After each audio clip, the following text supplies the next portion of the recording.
Hi, my name is Brendan. So for this week's assignment, we had to explore JSTOR for recent scholarly articles on our preferred field.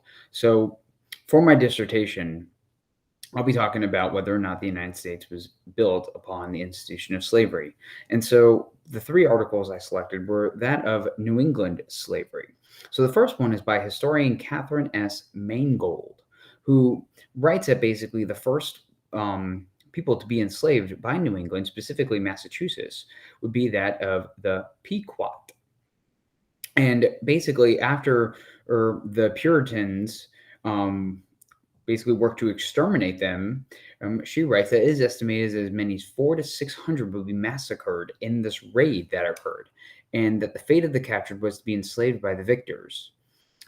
She writes about Mr. William Pierce, who writes in his journal of the incoming slaves to be dispatched to Boston, that male children will be sent to Bermuda, while women and maid children will be disposed in the town. So most of her sources were from Harvard University, using their vast resources. And she writes that she relied a lot on Google Books and um, fellows at the American Antiquarian Society in Worcester, Massachusetts. And she used a lot of original materials such as letters, diaries, shipping accounts, wills, inventories, newspaper articles, legal accounts, and advertisements that were dating 3 to 4 centuries ago. And one of her methods was writing to imagine what it would have been like to actually be in the character's mind at the time. And so the next article that I picked was Elizabeth Pleck, Slavery in Puritan New England.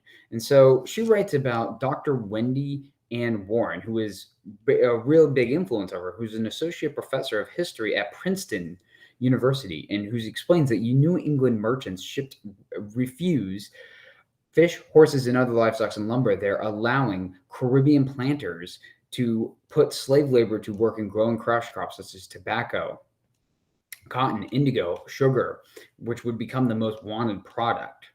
And since there was no cash crops within the colony of Massachusetts, Black and Indian slaves labor would do the same kind of work as servants or family members.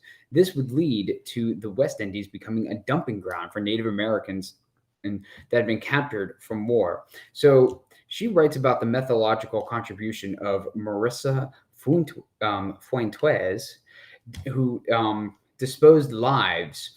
Is a book she writes, is to write about the enslaved woman's perspective, even without referring to any specific enslaved woman in a historical document. She does so by imagining the presence of slaves influenced in the lives of white people described in court cases. And this method involves an even higher level of speculation that does work to genuinely documented enslaved subject. And my final one is Emily Blank. And so Dr. Emily Blinken is an associate professor at Rowan University, and she writes about the rising freedom suits that happen over in Massachusetts that would reflect that those slaves had a greater desire to be free than the state's desire to free them.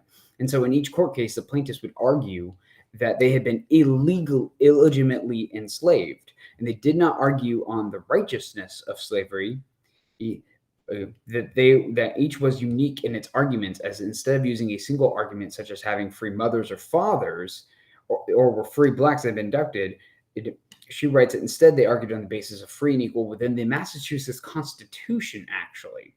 And so she uses various institutions such as the South Carolina Department of Archives and History, the Massachusetts Historical Society, the Massachusetts Archives, the South Carolina Historical Society, and various other outlets to work on it. Okay, so that is my presentation for this week. Thanks for watching.